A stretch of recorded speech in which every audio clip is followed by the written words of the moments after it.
Hi everybody, I'm Sandra Stanley. Welcome to part 3 of Comparison Trap.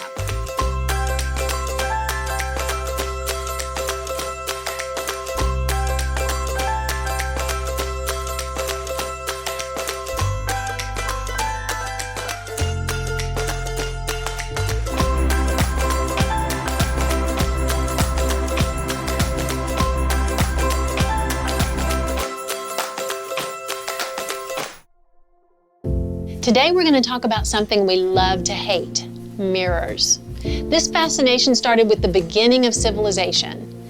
The earliest man-made mirrors were pieces of polished stone. Before that, people only had pools of water to see their reflections. From polished stone thousands of years ago, mirrors began improving and the polished bronze mirrors became popular, but only for really wealthy people. And then the Romans developed glass mirrors, which eventually progressed into this, a huge bathroom mirror. As if that weren't enough, somebody thought to light and magnify the mirror so that we could really see our reflections.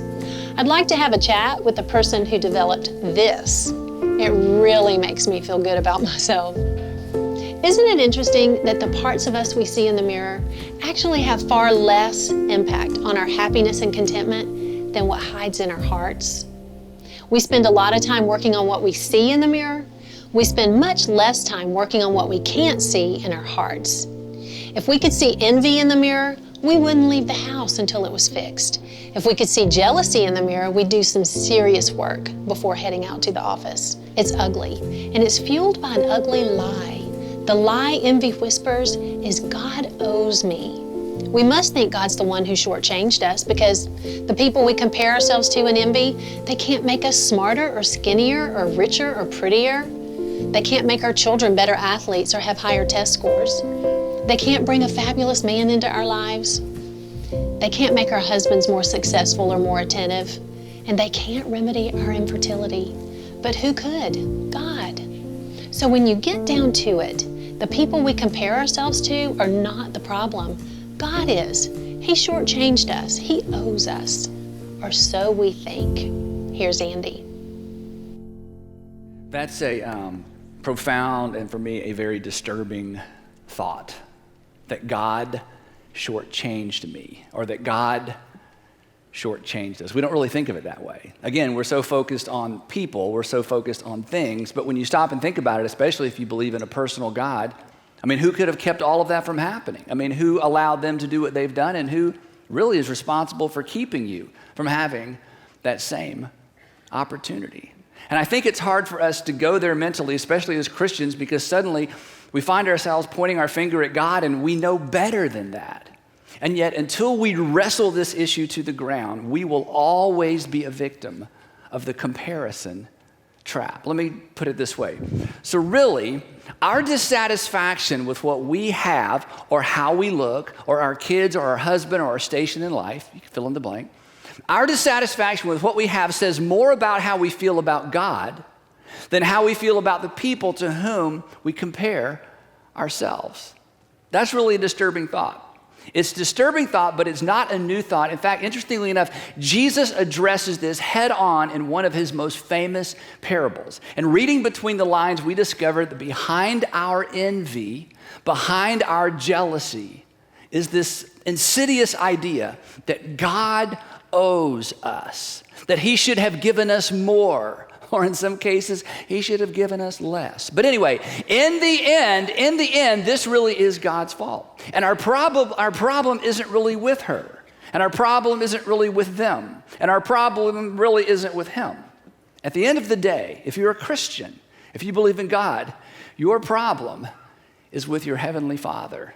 Here's how Jesus addressed this crazy idea that gets so buried in our subconscious, it actually becomes part of our operating system. But until we see it and acknowledge it, until we see it for how ugly it really is, it will keep us trapped in the comparison trap. Here's what Jesus said in this famous parable. He said, again, it will be like a man going on a journey who called his servants and entrusted his wealth to them. And in this parable, there's a lot of ideas about how much wealth he entrusted to them, but all the amounts of money mentioned in this parable are extraordinary amounts of money. The parable continues. He says this, to one he gave 5 bags of gold. Some people say it was silver. You've heard this discussed as the parable of the talents.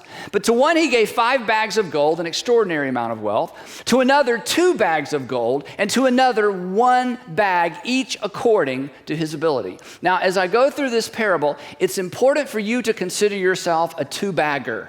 Okay, you're a 2-bagger. Now, here's what I mean by that. You're envious of some people.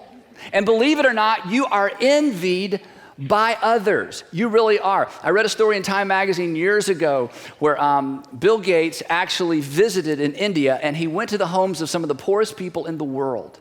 And when he left one of these homes, a journalist stayed behind and asked this lady through an interpreter. She said, did you know that the man who is just in your home is the richest man in the world?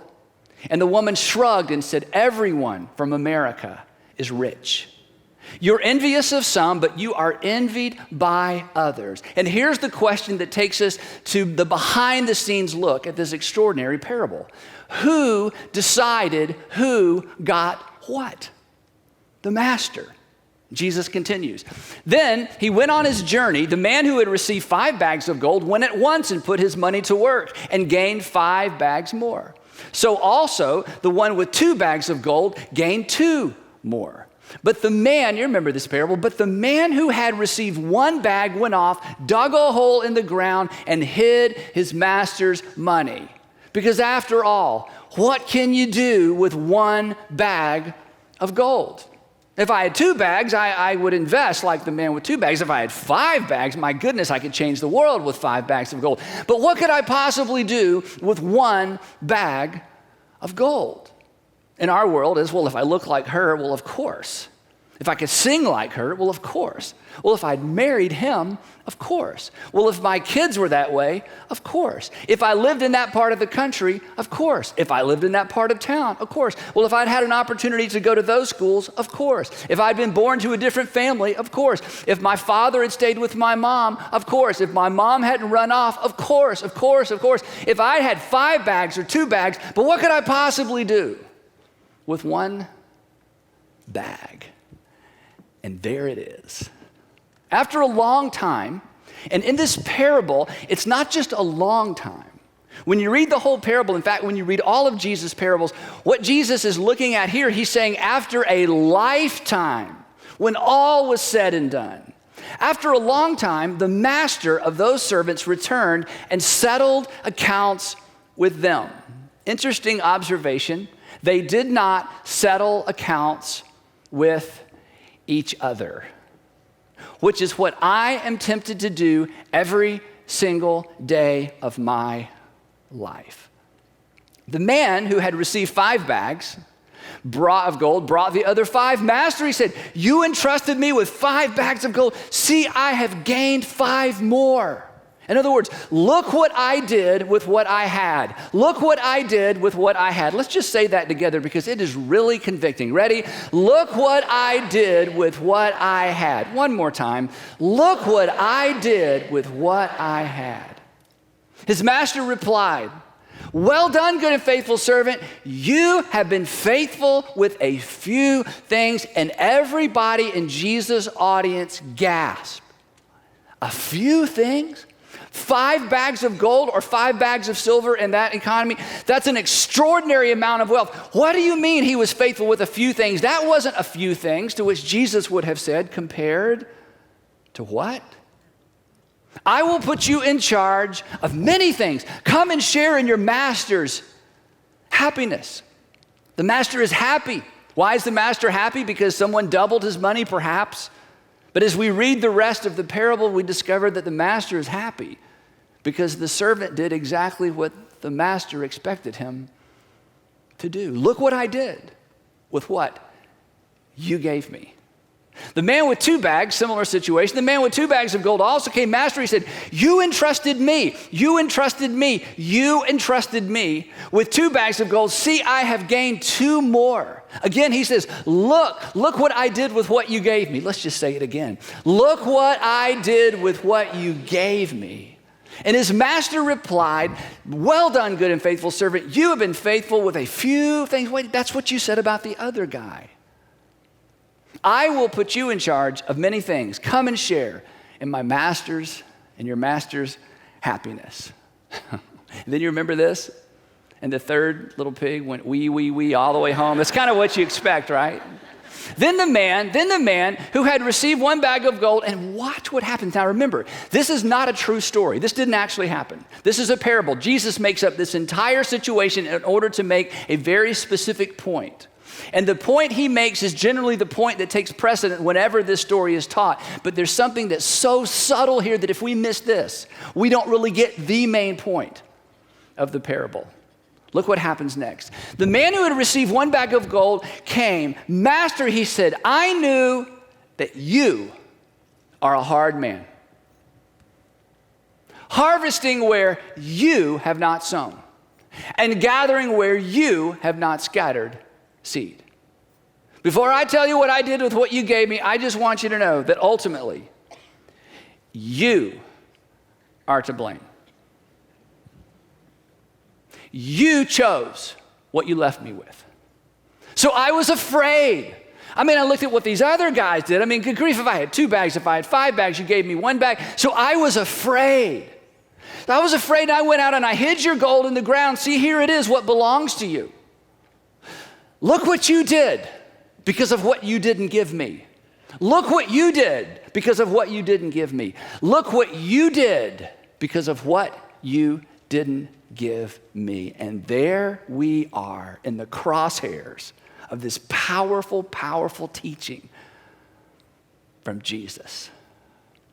His master replied, remember, this is a made-up story because we take this to unhealthy extremes theologically. His master replied, you wicked, lazy servant. And this little Greek word translated wicked could also mean worthless, which is probably a better translation because it goes along with the idea of lazy. You worthless, lazy servant. You have no worth. You did nothing with what I gave you. And the thing is, this servant didn't do anything bad. He just didn't do anything. And so the master says, so you knew I harvest where I have not sown and gather where I have not scattered seed. Well, then you should have at least taken and put my money on deposit with the banker so that when I returned, I would have received back with interest. Take the bag of gold from him and give it to the one who has 10 bags. Now, as I mentioned, when this parable is taught, we usually focus on what the servants did with what they were given. And in session 4 of this study, we're going to focus on what you do with what you're given. But there is a subtle point. There is something, again, that becomes an assumption that's not in our thinking, but an assumption in our attitude toward God that once it is unearthed and once we look at it, it is so ugly. It is so dishonoring to God. And I think this may be the key to finally breaking out of the comparison trap. The missing point is simply this. The master determined who got what. The master determined who got what? The unfaithful servant's frustration with what he did not have was actually frustration with his master. The unfaithful servant, his frustration about what he did not have was actually frustration with his master. And his frustration caused him to focus on the inequity instead of his opportunity. And so his master said, you could have at least placed it on deposit with a banker. Why didn't you think of that? And it's because there was such inequity in what was given. He missed the opportunity. Here's what I want you to hear, and this is hard. This is tough. This could be a breakthrough moment for some of us. Every minute you spend comparing yourself is a minute you spend subtly accusing God for shortchanging you. Every single minute you spend comparing yourself to other people in terms of their life, their lifestyle, their talent, their gifts, their health, whatever it might be, every minute you spend doing that, you are subtly accusing your Heavenly Father for shortchanging you. That at the root of our envy is this insidious, embarrassing idea that God owes us. And so once again, we find ourselves face to face with this indisputable reality. No matter which way we turn, no matter where we look, there is no win in comparison. Even in our relationship with the God who redeemed us through Christ, his Son, there is no win in comparison. The idea that God has shortchanged us is a hard one to admit. It's hard for us to admit this because he's God. It's so much easier to have negative feelings toward a person, isn't it? When we look at the characters, the stewards in the parable, it's best to identify with the one in the middle. There will always be people who have more and always people who have less. There will always be someone prettier and someone who wishes she looked like you. There will always be someone with a better marriage or relationship and someone whose relationship struggles more. There'll always be somebody with more money or a better house or a nicer car, and someone who thinks that what you have is all she'd ever need.